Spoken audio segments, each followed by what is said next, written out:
Hello बच्चों, चलिए प्रश्न को पढ़ते हैं। इसमें लिखा है कि वैद्युत स्थैतिकी में गॉस का प्रमेय लिखिए तथा उसको सिद्ध कीजिए। तो चलिए बच्चों, सबसे पहले इस प्रश्न की मूल अवधारणा देख लेते हैं। बच्चों चलिए इस प्रश्न की मूल अवधारणा में हम देख लेते हैं कि वैद्युत फ्लक्स क्या होता है। बच्चों वैद्युत फ्लक्स, बच्चों ये जो वैद्युत फ्लक्स होता है वो किसी पृष्ठ से गुजरने वाला वैद्युत जो क्षेत्र होता है उसका माप होता है। बच्चों तो मान लीजिए इस प्रकार से हमारा बच्चों कोई बंद पृष्ठ मान लेते हैं, और बच्चों यहाँ पर एक छोटा सा क्षेत्रफल अवयव ds मान लेते हैं इस प्रकार से, और ये इसका क्षेत्रफल सदिश हो गया ds सदिश।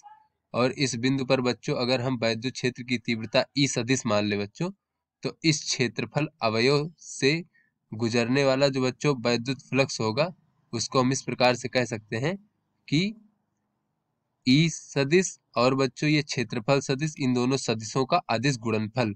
तो बच्चों अगर अब हमें इस संपूर्ण पृष्ठ से गुजरने वाला वैद्युत फ्लक्स प्राप्त करना है तो बच्चों इसका हम संपूर्ण पृष्ठ के लिए बंद समाकलन इस प्रकार से कर देंगे। तो बच्चों इसको हम इस प्रकार से भी लिख सकते हैं, अदिश गुणनफल को लिख सकते हैं E D S cos theta. Theta क्या है बच्चों? वैद्युत क्षेत्र की तीव्रता की दिशा, और डीएस क्या है? क्षेत्रफल सदिश की दिशा। तो इन दोनों दिशाओं के बीच में बनने वाला कोण जो होता है बच्चों वही हमारा थीटा होता है। तो बच्चों ये हमारा वैद्युत फ्लक्स होता है। तो बच्चों जो गॉस की प्रमेय होती है वो जो है बंद पृष्ठ से गुजरने वाले वैद्युत फ्लक्स के बारे में बताता है हमें।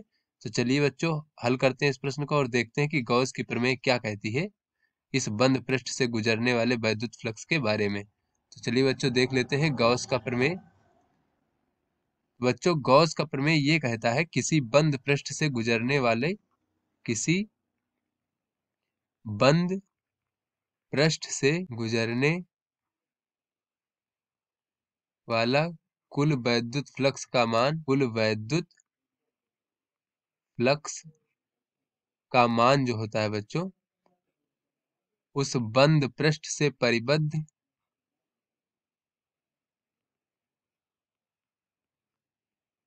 उस बंद पृष्ठ से परिबद्ध कुल आवेश,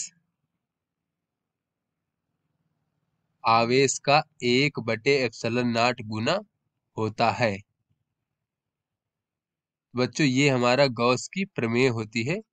तो बच्चों किसी बंद पृष्ठ से गुजरने वाला जो कुल वैद्युत फ्लक्स फाई का मान होता है, उस बंद पृष्ठ से परिबद्ध जो कुल आवेश होता है क्यों परिबद्ध, उसका 1/ε0 गुना होता है बच्चों कुल वैद्युत फ्लक्स। तो बच्चों ये हमारा गॉस की प्रमेय होती है। तो चलिए बच्चों इसको अब हम सिद्ध कर लेते हैं। तो बच्चों यहाँ पर हम ये देख लेते हैं, मान लीजिए ये कोई हमारा इस प्रकार से बच्चों बंद पृष्ठ है इस प्रकार से, और बच्चों यहाँ पर मान लीजिए ये हमारा कोई डीएस जो है बच्चों क्षेत्रफल अवयव है इसका, इस प्रकार से यहाँ देख लेते हैं। मान लीजिए बच्चों ये हमारा कोई डीएस जो है क्षेत्रफल अवयव है, और ये बच्चों हम ओ बिंदु मान लेते हैं। यहाँ पर मान लीजिए कि एक हमारा प्लस क्यू आवेश इस बंद पृष्ठ के भीतर जो है रखा है। तो बच्चों यहाँ पर जो है ये जो बच्चों इसका क्षेत्रफल सदिश होगा वो इस प्रकार से होगा बच्चों, डीएस सदिश इस प्रकार से।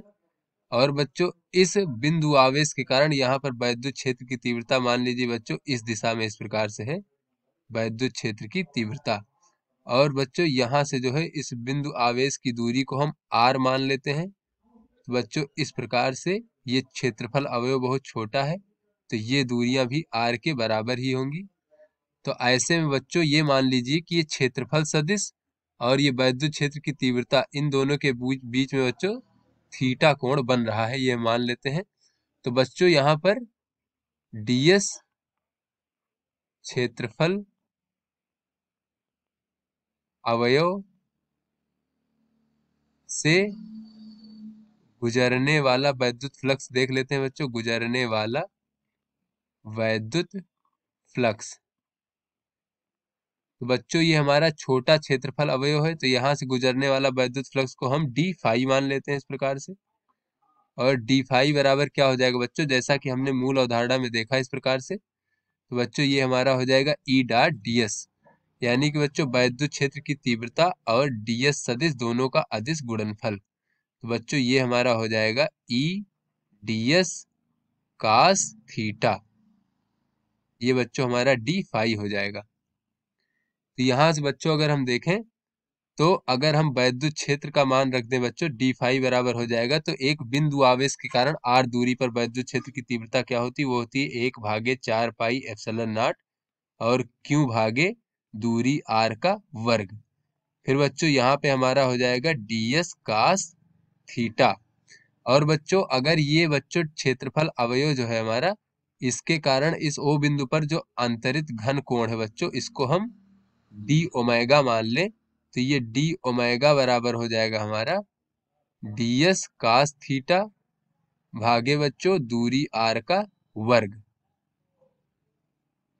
तो इस प्रकार से बच्चों इसको हम डी ओमेगा भी लिख सकते हैं कि ये ds cos थीटा भागे दूरी r का वर्ग जो है बच्चों, यहाँ पर इसको हम डी ओमेगा भी लिख सकते हैं, जो इसके द्वारा अंतरित घन कोण का मान है। तो बच्चों ये हो जाएगा 1/4 पाई एप्सिलॉन नॉट और क्यू और बच्चों डी ओमेगा। अब बच्चों संपूर्ण पृष्ठ से निर्गत अगर हम वैद्युत फ्लक्स देख लें, तो इसके लिए हम ये समाकलन कर देंगे इसका इस प्रकार से बच्चों इसका बंध समाकलन कर देंगे।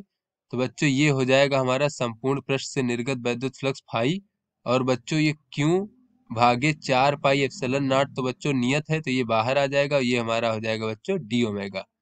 तो बच्चों ये जो डी ओमेगा हो जाएगा, ये हो जाएगा कि संपूर्ण पृष्ठ द्वारा ये ओ बिंदु है, इस पर आंतरिक घन कोण कितना हो जाएगा बच्चों, तो संपूर्ण पृष्ठ द्वारा ये चारों तरफ से इस पर जो कोण अंतरित करेगा वो हमारा 4 पाई के बराबर होता है बच्चों। तो यहाँ से ये 4 पाई हो जाएगा।